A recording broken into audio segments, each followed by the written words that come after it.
मैं बड़े गंभीरता के साथ सुनता हूं हमेशा, क्योंकि आप एक सोशलिस्ट पार्टी के बैकग्राउंड से आए हैं। पैदाइश से तो कांग्रेस से हुई, लेकिन लोहिया जी पहले कांग्रेस में थे, उसके बाद में सोशलिस्ट बने। वो उनके साथ वो जुड़े हुए थे। अब क्या हो गया है, अब बाल्यावस्था में कांग्रेस थे, जो गृहस्थाश्रम में सोशलिस्ट में रहे, अब संन्यास आश्रम आ गया, बीजेपी के साथ है, तो बात और है। लेकिन बात यह है कि क्या आप ये जो लैंड रिफॉर्म्स लाके सबको, जो टेनेंट्स को जो बांटे गए जमीन है या सरप्लस जमीन जो बांटी गई है, उस सबको क्या है अब कंसोलिडेट करना चाहते हैं? क्या उनके लिए छोटे जो किसान हैं उनके लिए कुछ मदद करना चाहते हैं?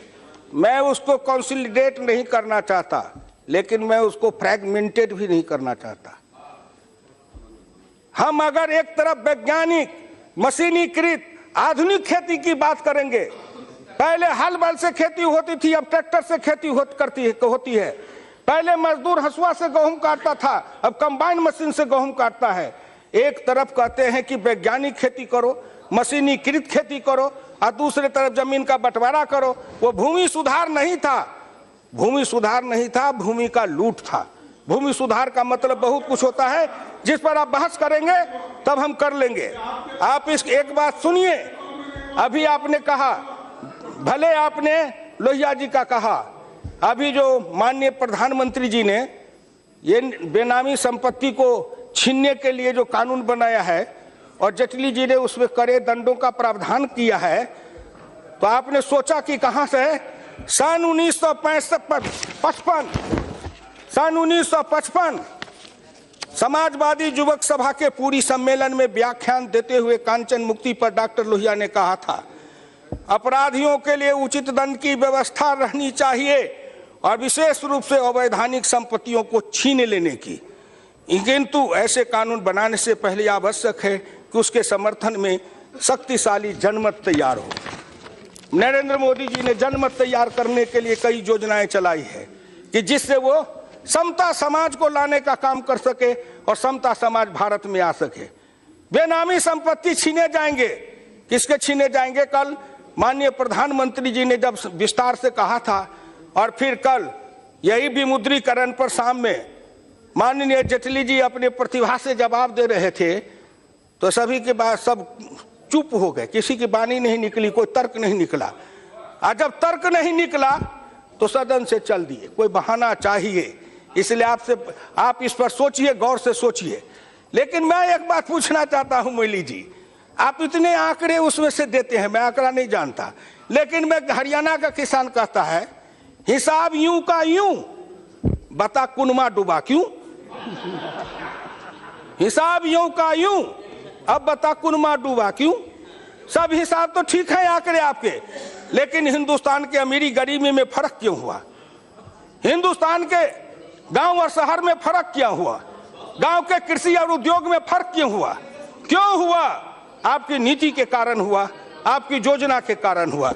अंकशास्त्री होते हैं आपके, वही अफसर, वही अंकशास्त्री, सब वही हैं, लेकिन आप इस बात पर कभी गौर नहीं किया।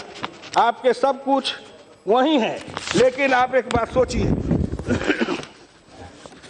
कि हिंदुस्तान के अंदर, मैं आपको निकाल के बताना चाहता था कि हिंदुस्तान के अंदर कभी इसी लोकसभा में डॉक्टर लोहिया ने बोलते हुए कहा था, और उसको जरा गौर से समझिएगा कि उन्होंने कहा था कि जितने हिंदुस्तान में अंकशास्त्री हैं, वो अंकशास्त्री सांप, विषधर सांप के समान है।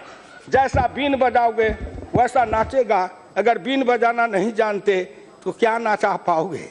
इसलिए आप जरा समझिए कि वही अंकशास्त्री हैं, वही आंकड़ा है, लेकिन उस आंकड़े को आप ठीक से समझ नहीं पाए थे।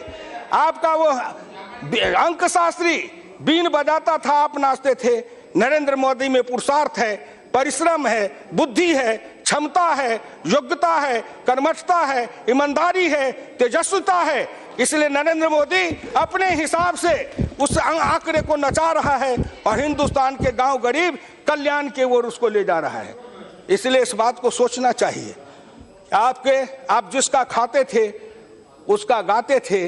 नरेंद्र मोदी जिसके गांव गांव में घूम के प्रचारक के हैसियत से या गरीब के हैसियत से जिन गरीबों के अन्न को खाया है, नमक को खाया है, रोटी को खाया है, जिसके घर में सोया है, जमीन पर सोया है, जिसकी चटाई पर सोया है, उसने देखा है।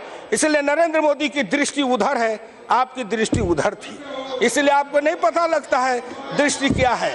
हाँ मल्लिकार्जुन साहब, हाँ मल्लिकार्जुन साहब, मैं तो धन्य हूँ। आप तो मैं धन्य हूँ इसलिए कि मैं जिस संस्कार में पला हूँ, डॉक्टर लोहिया के संस्कार में पला। मैं 1950 का संघ का स्वयंसेवक हूँ, यह भी मैं गर्व के साथ कहता हूँ।